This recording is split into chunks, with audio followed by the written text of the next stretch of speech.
Hello friends, today's our topic is odontogenic keratocyst, also called as OKC. It is an important topic in oral pathology and oral medicine.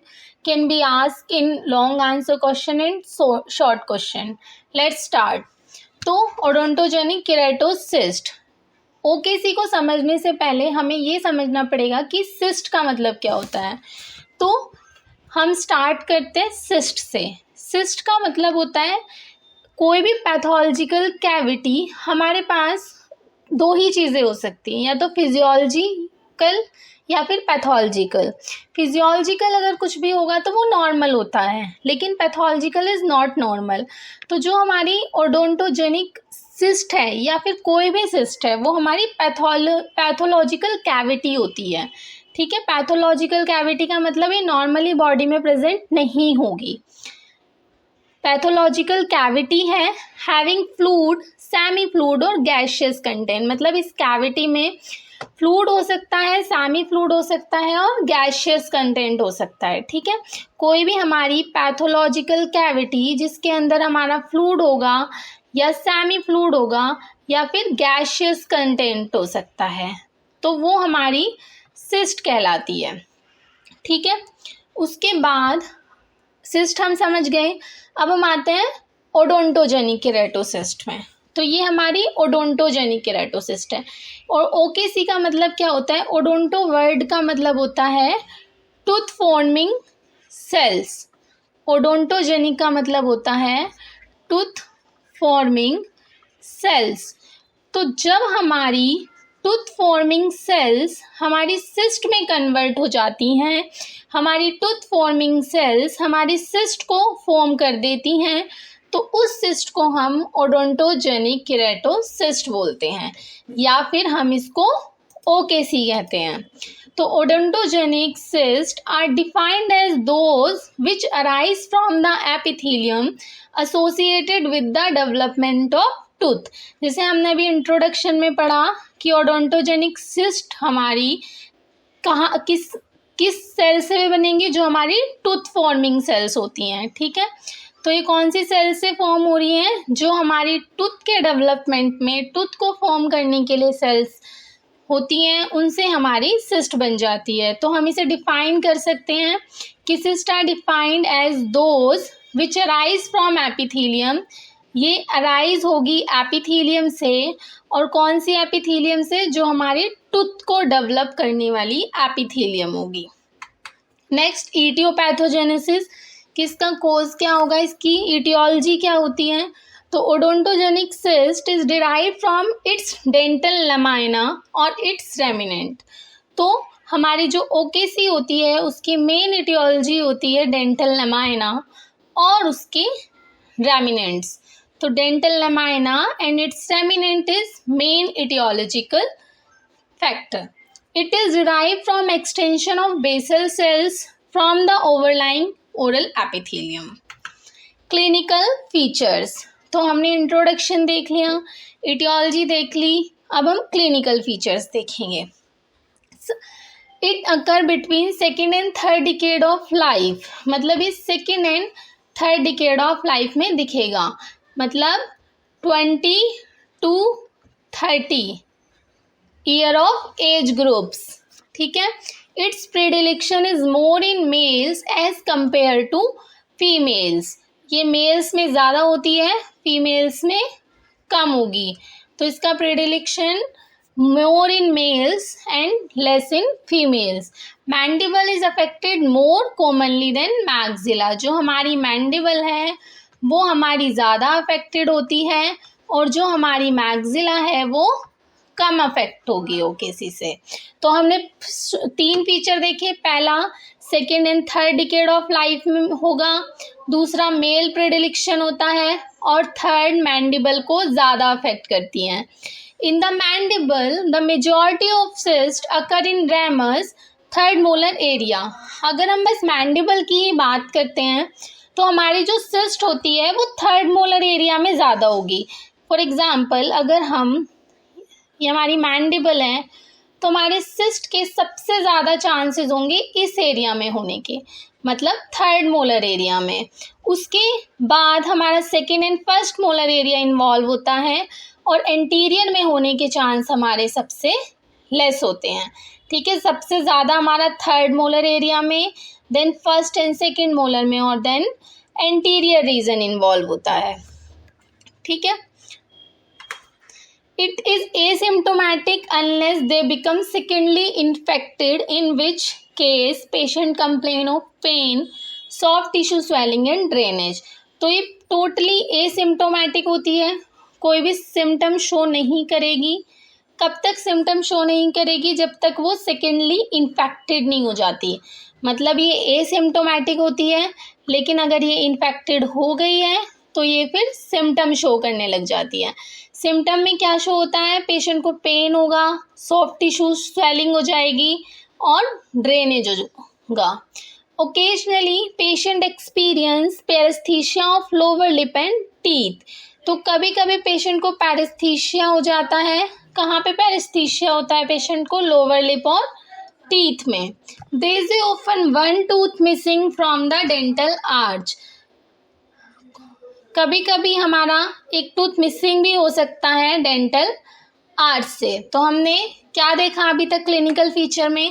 पहला, second and third decade of life में दिखेगा। Mails में ज़्यादा होता है, female में कम होता है। मैंडिबल ज़्यादा अफेक्टेड होती है, मैक्सिला में कम होके सी दिखती हैं। मैंडिबल में भी जो हमारा थर्ड मोलर रीजन है उसमें ज़्यादा दिखेगा। Then second and first molar involve होगा और उसके बाद एंटीरियर रीजन ऑफ मैंडिबल। जो सिस्ट है वो हमारी एसिम्टोमेटिक है, कोई भी सिम्टम शो नहीं करेगी अंटिल वो सेकेंडरीली इन्फेक्टेड नहीं है। अगर वो इन्फेक्टेड हो जाती है तो उसके बाद पेशेंट को कुछ सिम्टम शो होंगे, लाइक पेन हो सकता है, soft tissue swelling, drainage, paresthesia दिख सकता है, और कभी कभी कुछ पेशेंट्स में टूथ भी मिसिंग होता है। नेक्स्ट है expansion and thinning of bone में रिजल्ट इन पैथोलॉजिकल फ्रैक्चर। तो एक्सपेंशन होगी और थिनिंग हो जाएगी बोन की। फॉर एग्जाम्पल ऐसे समझो, यहाँ पे हमारी सिस्ट है, ये हमारी बक्कल कॉर्टिकल प्लेट है, ये हमारी लिंगुअल कॉर्टिकल प्लेट है। तो जैसे जैसे हमारी सिस्ट ग्रो करेगी साइज में, वो हमारी बक्कल और लिंगुअल कॉर्टिकल प्लेट को पुश करने लग जाएगी, जिसकी वजह से जो हमारी बक्कल कॉर्टिकल प्लेट है और लिंगुअल कॉर्टिकल प्लेट है वो थिन हो जाएगी और बहुत इजीली वो प्रोन हो जाती है फ्रैक्चर के लिए। ठीक है, तो इस पॉइंट में हमने क्या देखा? Expansion and thinning of bone में रिजल्ट इन पैथोलॉजिकल फ्रैक्चर। जो हमारी बोन है उसमें एक्सपेंशन होता है, उसकी थिनिंग हो जाती है और लास्ट में हमें फ्रैक्चर देखने मिलता है। इस डायग्राम में हमने समझा कि कैसे थिनिंग हो रही है। पहले हमारी सिस्ट छोटी थी, ये हमारी लिंगुअल कॉर्टिकल प्लेट है और ये हमारी बक्कल कॉर्टिकल प्लेट है। उसके बाद ये जब हमारे साइज में इंक्रीज होती है, जब ये साइज में इंक्रीज होती है तो ये हमारी थिनिंग कर देती है बक्कल और लिंगुअल कॉर्टिकल प्लेट्स की। उसके बाद जब ये हमारी प्लेट बहुत ज़्यादा थिन हो जाएंगी तो इसमें फ्रैक्चर हो जाता है। The maxilla odontogenic keratocyst, the maxillary odontogenic keratocyst tend to be secondly infected with greater frequency than mandible one due to its vicinity of maxillary sinus। मतलब जो हमारी मैंडिबल सिस्ट होती हैं उनके इन्फेक्टेड होने के चांसेस कम होते हैं, मैक्सिलरी सिस्ट के इन्फेक्टेड होने के चांसेस ज़्यादा होते हैं। क्यों? क्योंकि जो हमारा मैक्सिलरी सिस्ट होती हैं वहाँ हमारा मैक्सिलरी साइनस पाया जाता है, जिसकी वजह से सेकेंडली इन्फेक्टेड होने के चांस इंक्रीज हो जाते हैं। ये हमारी कुछ फोटोज़ हैं ओकेसी की, जैसे आपको दिख रहा है कि सॉफ्ट टिश्यू स्वेलिंग हो रही है, थर्ड मोलर एरिया में है, मैंडिबल में प्रेजेंट है। यहाँ पे भी हमारा same first second and third molar area में ओकेसी है और यहाँ पे हमारे दिस इन्वेस्टिगेशन। तो अभी हमने अपने क्लिनिकल फीचर देख लिए हैं, अब हम इन्वेस्टिगेशन पे आते हैं। तो इन्वेस्टिगेशन में हमारी पहली इन्वेस्टिगेशन हो सकती हैं fine needle aspiration cytology. Fine needle aspiration cytology, जैसे कि हम अपनी पढ़ चुके हैं ऑलरेडी कि FNAC में क्या होता है, हम एक निडल के थ्रू एस्पिरेट करते हैं मटेरियल को और फिर हम उसको अलग अलग मेथड से टेस्ट करते हैं। तो वही हमारा वन ऑफ द है फाइन निडल एस्पिरेशन साइटोलॉजी। हम इसमें फाइन निडल से एस्पिरेट करते हैं मटेरियल को और फिर उसको टेस्ट के लिए भेजते हैं। तो अगर हम FNAC कर रहे हैं तो हमारी अपीयरेंस क्या होगी? Keratocyst odontogenic tumour contain a very characteristic thick creamy dirty white viscoid suspension of keratin which has an appearance of pus but it is odorless। इसे हम एक सिंपल लाइन में याद करते हैं कि जो हमारा OKC का एस्पिरेट मटेरियल होता है वो हमारा पस की तरह होता है, लेकिन ये हमारा हमेशा ओडरलेस होगा। हमें पता है कि हमारी जो पस होती है उसमें से हमेशा एक डर्टी स्मेल आती है, लेकिन हमारा जो OKC का एस्पिरेट मटेरियल होगा वो ओडरलेस होगा, उसमें कोई भी स्मेल नहीं आएगी, लेकिन बाकी सारे फीचर उसमें पस जैसे होंगे। जैसे पस हमारी थिक होती है, थोड़ी क्रीमी और डर्टी वाइट होती है, विस्कोइड सस्पेंशन होता है विस्कोइड सस्पेंशन ऑफ केराटिन, ठीक है, ये हमें दिखेगा। तो हमने अपीयरेंस में क्या देखा कि जब हमने OKC का एस्पिरेट मटेरियल देखा तो हमें किस तरह की अपीयरेंस दिखी कि थिक है, थोड़ा क्रीमी और डर्टी वाइट है, विस्कोइड सस्पेंशन है केराटिन का और बिल्कुल वो पस की तरह अपीयर हो रहा है, लेकिन वहाँ वो ओडरलेस है। पस हमेशा हमारी ओडर होगी, उसमें से स्मेल आती है, बट हमारा OKC एस्पिरेट मटेरियल ओडरलेस होता है। उसके बाद जो हमारा एस्पिरेट मटेरियल है हम उससे स्मीयर बनाएंगे। ये जो हमारा एस्पिरेट मटेरियल है हमने इससे स्मीयर बनाया, ये स्टेप। तो smear of the aspirate should be prepared. हम स्मीयर बनाएंगे अपने एस्पिरेट मटेरियल से and stain and it is examine under microscope for keratin cells, ठीक है। तो हमने जो स्मीयर बनाई है देन हम उसको स्टेन करेंगे। स्टेन करने के बाद हम उन्हें माइक्रोस्कोप के अंडर देखेंगे, एग्जामिन करेंगे, और जब हम माइक्रोस्कोप के अंदर देखेंगे तो हमें उसमें केराटिन सेल्स दिखेंगी, ठीक है, क्योंकि हम ऑलरेडी देख चुके हैं OKC का मतलब होता है ओडोंटोजेनिक केराटोसिस्ट। तो केराटो वर्ड क्यों यहाँ पे आया नाम में?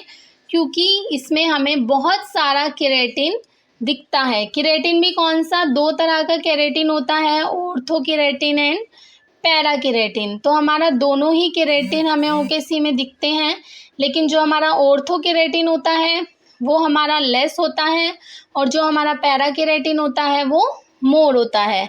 तो इसीलिए हम OKC को ओडोंटोजेनिक केराटोसिस्ट बोलते हैं, क्योंकि इसमें हमें बहुत सारा केराटिन मिलता है।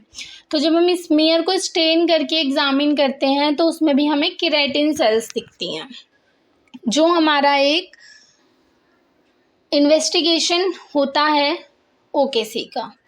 Next electrophoresis. इलेक्ट्रोफोरेसिस में क्या होगा? Aspirate will reveal low protein content and high albumin to globin ratio.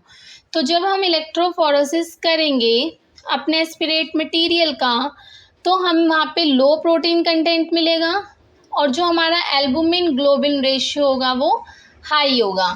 Electrophoresis में हमें क्या दिखता है?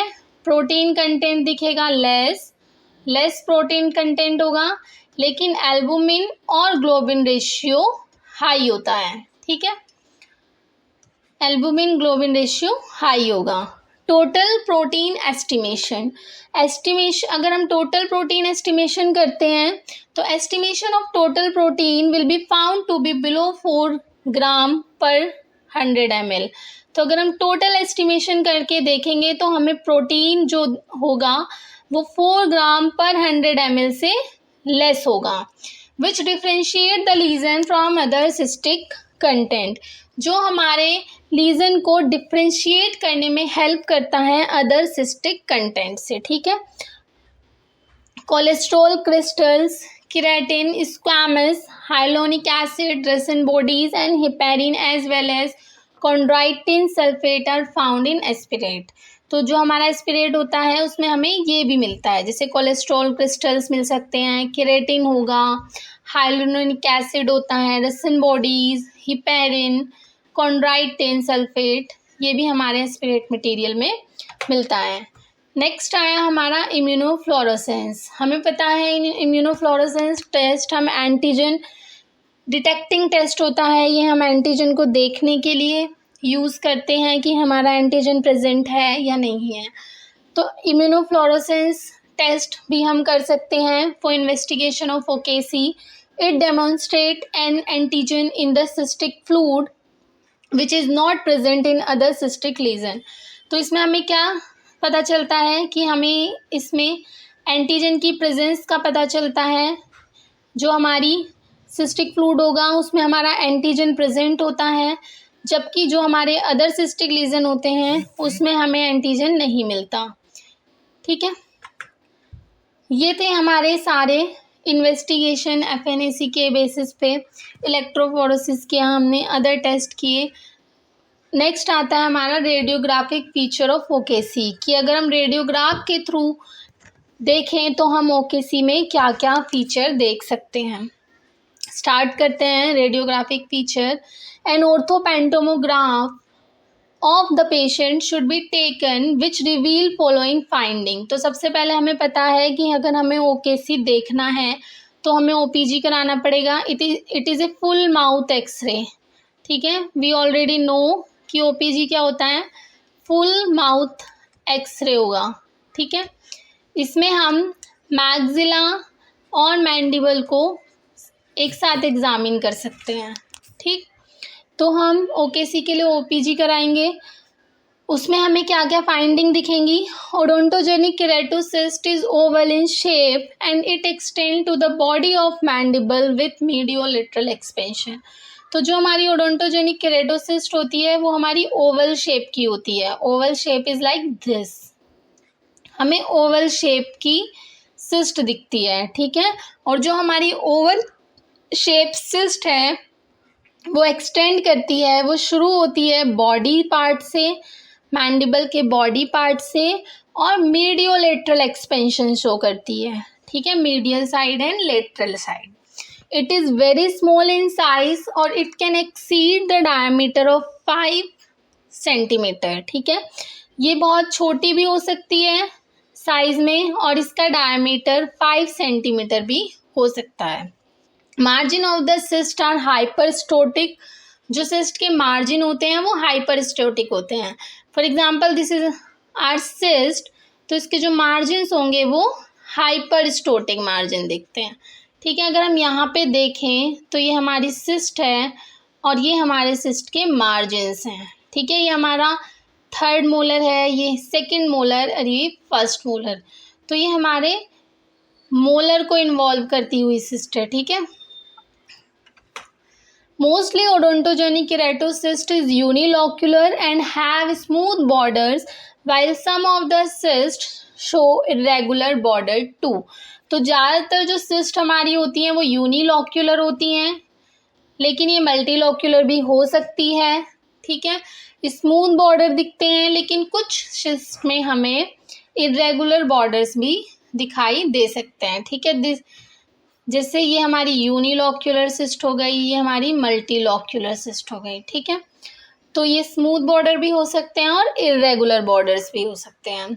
रेडियोल्यूसेंसी is seen in the cystic part which appear to be hazy if keratin is present in the cavity.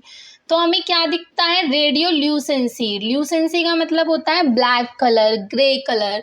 Radio opacity का मतलब होता है white colour. ठीक है, तो हमें सिस्ट कैसी दिखेगी, ब्लैक कलर में दिखेगी। जैसे ये यहाँ पे हमें दिखा कि ये कुछ है, तो ये हमारा रेडियोल्यूसेंसी है। ये हमारा रेडियोल्यूसेंसी जो है वो हमारी सिस्ट शो कर रहा है। जैसे यहाँ पे हमारा रेडियोल्यूसेंसी है, ये हमारा रेडियोल्यूसेंसी है।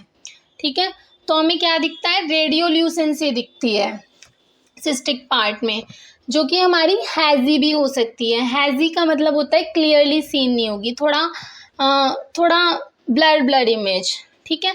तो हमें हैजी कब दिखेगी, जब हमारी जो कैविटी होगी वो केराटिन प्रेजेंट होगा वहाँ पे, तब हमें हैजी पिक्चर दिखती है। Radiolucency surrounded by thin sclerotic rim, तो जो हमारी रेडियोल्यूसेंसी होगी वो हमारी थिन स्क्लेरोटिक रिम से सराउंड होगी, ठीक है। यहाँ पे हमारी थिन स्क्लेरोटिक रिम प्रेजेंट होगी, ये हमारी थिन स्क्लेरोटिक रिम है, ठीक है। ये हमारी रेडियोल्यूसेंसी है और ये हमारी थिन स्क्लेरोटिक रिम है। In some of the cases perforation of lingual and buccal cortical plate is seen, ठीक है। कुछ केसेस में हमें परफोरेशन भी दिखती है और जो हमारी बक्कल और लिंगुअल कॉर्टिकल प्लेट होती है वो हमारी थिन होके परफोरेट भी हो जाती है, जैसे कि हमने क्लिनिकल फीचर में भी देखा था। मैंने आपको एग्जांपल दिया था कि सिस्ट है, पहले स्मॉल इन साइज है, देन सिस्ट ने अपना साइज बढ़ाया, प्रेशराइज करना शुरू किया buccal and lingual cortical plate को, उसकी वजह से जो हमारी प्लेट्स हैं वो थिन हो गई, ठीक है, और वो परफोरेट हो गई, उसमें फ्रैक्चर हो जाएगा।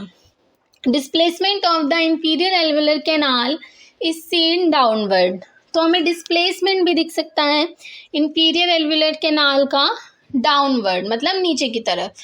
फॉर एग्जांपल ये हमारा मैंडिबल है, ठीक है, हमें पता है यहाँ पे हमारी इंफीरियर एल्वेलर नर्व होती है, ये हमारा सिस्टिक लीजन है, तो ये हमारा पहले सिस्ट थी। फॉर एग्जांपल इमेजिन करो कि ये हमारा पहले सिस्ट थी, छोटी सिस्ट, इसका कोई भी रिलेशन डायरेक्ट नहीं आ रहा था इंफीरियर एल्वेलर कैनाल से, ठीक है।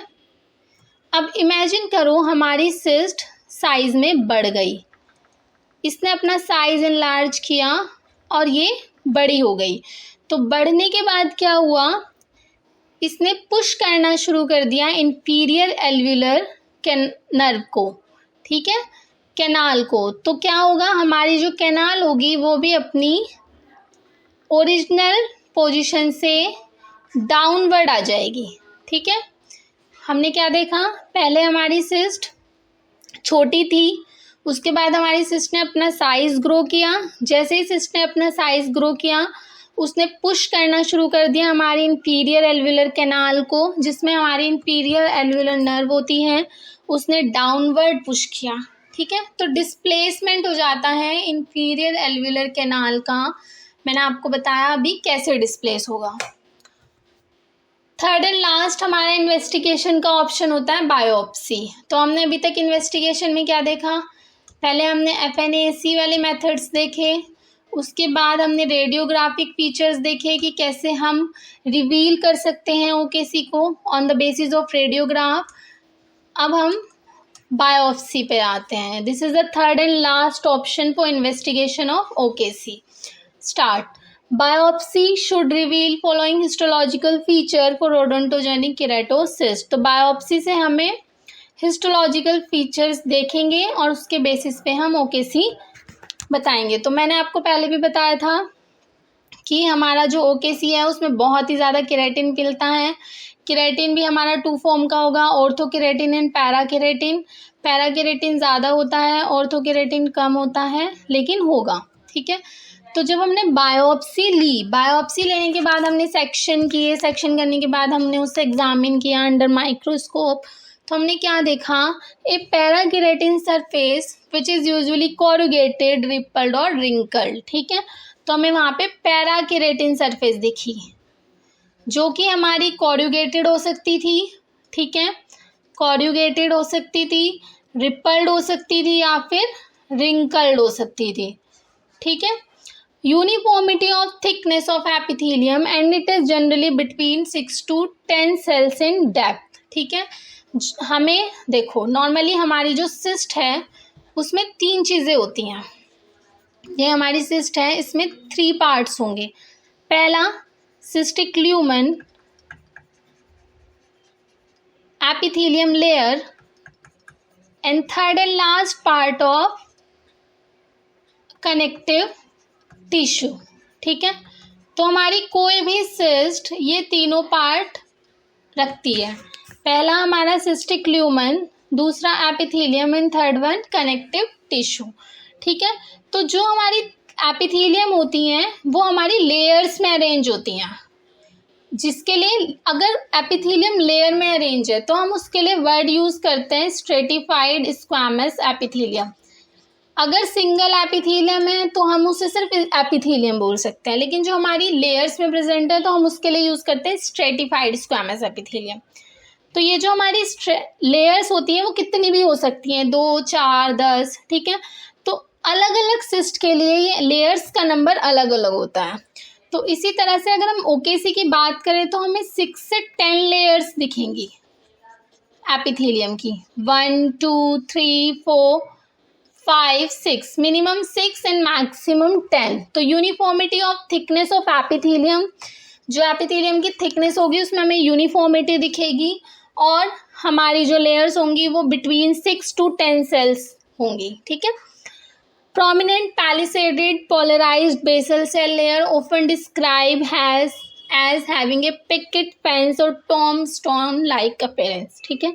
तो हमें prominent palisaded पैटर्न दिखता है, polarized basal cells दिखती हैं, और जो हमारी tombstone appearance देती है, या फिर हम इसे picket fence भी बोल सकते हैं, ठीक है। तो tombstone and picket fence appearance दिखेगी।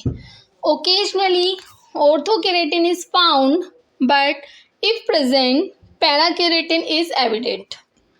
जैसा कि मैंने आपको पहले भी बताया है कि ऑर्थो और पैराकेरेटिन दोनों ही प्रेजेंट होते हैं, बट ऑर्थोकेरेटिन ज़्यादा होता है और पैराकेरेटिन कम होगा। तो हमें ऑर्थोकेरेटिन भी दिखता है ओकेजनली, लेकिन जो पैराकेरेटिन होता है वो एविडेंट होगा, वो ज़्यादा होगा। Connective tissue show daughter cells और सैटेलाइट सेल्स। जो हमारी कनेक्टिव टिश्यू होता है उसमें डॉटर सेल्स होंगी या सैटेलाइट सेल्स होंगी, ठीक है। हमने एक और फीचर मिसिंग कर दिया ओकेसी का, ये हाईली एग्रेसिव होता है, ठीक है, और इसकी टेंडेंसी होती है रीअकर होने की। रीअकर का मतलब बार बार होने की। हमने सर्जिकल रिमूव करा दिया फिर हो जाएगा, फिर रिमूव कराया फिर हो जाएगा। तो रीअकर टेंडेंसी होती कहाँ से है, कहाँ से दोबारा से डेवलप हो जाती है, तो वो होती है डॉटर सेल से, या बोलो सैटेलाइट सेल्स से, ठीक है। तो जो हमारी डॉटर सेल्स होती हैं या सैटेलाइट सेल्स होती हैं, दोबारा से कन्वर्ट हो जाती हैं पूरी ओकेसी में, जिनकी वजह से जो हमारी ओकेसी है उसकी रीअकरेंस टेंडेंसी ज़्यादा होती है। The lumen of keratocyst may be filled with thin straw colored fluid or with thick creamy material। जो हमारा ओकेसी का ल्यूमन होगा वो हमारा फिल होगा स्ट्रो कलर्ड फ्लूइड से और थिक क्रीमी मटेरियल से। ये हमारा ल्यूमन है सिस्ट का, ठीक है। तो ये जो सिस्टिक ल्यूमन है वो हमारा फिल होता है, भरा हुआ होता है स्ट्रो कलर फ्लूइड से और थिक क्रीमी मटीरियल से, ठीक है। Sometime a lumen contain a great deal of keratin, while at other time it has little cholesterol as well as hyaline body at the site of inflammation। तो कभी कभी हमारा जो ल्यूमन होता है उसमें बहुत सारा केराटिन होता है, ठीक है, लेकिन हमें कोलेस्ट्रोल भी दिखता है, उसमें हाइलिन बॉडीज दिख सकती हैं और कुछ हमारी इन्फ्लामेशन। तो ये हमारा डायग्राम है, हिस्टोलॉजिकल डायग्राम ऑफ ओकेसी, ठीक है। यहाँ पे separation of lining epithelium from capsule, यहाँ पे सेपरेशन हो रहा है लाइनिंग एपिथेलियम का कैप्सूल से। ये हमारा सिस्टिक ल्यूमन है, ठीक है। मैंने आपको पहले भी बताया कि सिस्ट में हमारी 3 चीज़ें होती हैं, ल्यूमन, एपिथेलियम और कनेक्टिव टिश्यू, ठीक है। तो ये हमारा ल्यूमन है, ये हमारा एपिथेलियम है और ये हमारा कनेक्टिव टिश्यू पार्ट है। This is the connective tissue part, ठीक है। तो हमारी सिस्ट में मेनली 3 चीज़ें होती हैं, lumen, epithelium and connective tissue. तो ल्यूमन हमारा सेंटर में होगा, टोम्बस्टोन अपीयरेंस दिखती है हमें बेसल सेल्स में। उसके बाद पैराकेरेटिन लाइनिंग होगी एपिथेलियम में, ये हमारा पैराकेरेटिन है, इधर पैराकेरेटिन की लाइनिंग है। इसे हम केराटोसिस्ट इसलिए बोलते हैं क्योंकि बहुत सारा केराटिन बनता है, ठीक है। तो यहाँ पे केराटिन की अच्छी खासी लाइनिंग होती है, और अगर केराटिन बहुत ज़्यादा होता है तो वो हमारा ल्यूमन में भी फिल हो जाता है, कनेक्टिव टिश्यू कैप्सूल मिलेगा और हमें सैटेलाइट सिस्ट मिलती हैं। ये हमारी सैटेलाइट सिस्ट होती हैं जिन्हें हम डॉटर सिस्ट भी बोलते हैं। ठीक है, इनकी टेंडेंसी होती है रीअकर होने की, इनकी वजह से हमें बार बार ओकेसी देखने मिलेगा सेम पेशेंट। तो ये हमारा हो गया हिस्टोलॉजिकल फीचर। अब हमारा treatment of OKC, it is the last part of lecture. Treatment for odontogenic keratocyst surgical. तो हमारा जो ओकेसी का ट्रीटमेंट होता है वो सर्जिकल होता है। Enucleation in this removal of cyst is done along with removal of cystic wall. तो हम यहाँ पे सिस्ट को रिमूव करते हैं सिस्टिक वॉल के साथ। ठीक है, सिस्ट भी रिमूव करेंगे और सिस्टिक वॉल को भी रिमूव कर देंगे। अगर थोड़ा सिंप्लीफाई करने की कोशिश करें तो हम बोल सकते हैं कि सिस्ट को रिमूव करेंगे सिस्ट की एपिथेलियम के साथ में, तो वो होता है हमारा इन्यूक्लिएशन। ठीक है, peripheral osteotomy, this procedure is carried out for reducing the chances of recurrence. ठीक है, तो ये जो प्रोसीजर है हम करते हैं, अगर हम पेरिफेरल ऑस्टियोटोमी करते हैं तो हमारे रीअकर के चांसेस कम हो जाते हैं। अब इसका मतलब क्या होता है? For example this is the mandible part, यहाँ पे हमारी ओकेसी है, तो हम जब ओकेसी को रिमूव करेंगे तो यहाँ पे जितनी भी बोन वाला पोर्शन है हम उसको भी रिमूव कर देंगे। तो जब हम बोन पोर्शन जो हमारा है उसको रिमूव करते हैं तो उसकी वजह से हमारे रीअकरेंस के चांस कम हो जाते हैं। तो ये भी हमारा बेनिफिशियल होता है, रीअकरेंस को कम कर देता है अगर हम पेरिफेरल ऑस्टियोटोमी करते हैं। थर्ड एंड लास्ट ट्रीटमेंट में आता है हमारा केमिकल कॉटराइजेशन। केमिकल कॉटराइजेशन में क्या होता है, हम इन्यूक्लिएशन करते टाइम उस पार्ट पे केमिकल डालते हैं जिसकी वजह से वहाँ पे इजी रिमूव हो सकता है सिस्ट का। तो कौन सा केमिकल हम यूज़ करते हैं? कॉर्नो सॉल्यूशन। ठीक है, कॉर्नो सॉल्यूशन हम यूज़ करते हैं। दोबारा अगर देखें तो this is carried out along with enucleation, हम इसे इन्यूक्लिएशन के साथ में करते हैं। ठीक है, in this case Carnoy solution is inject, Carnoy solution को हम इंजेक्ट करते हैं जिसकी वजह से हमारा इजीली रिमूव हो जाता है सिस्ट का। ठीक है, ये हमारी सिस्ट है, यहाँ पे हम कॉर्नो सॉल्यूशन डाल देंगे जिसकी वजह से हम आसानी से रिमूव कर जाएंगे सिस्ट को।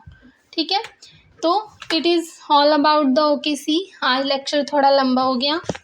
अगर मेरी वीडियो पसंद आई हो प्लीज़ लाइक, शेयर और सब्सक्राइब करना, it's really motivated me. Thank you.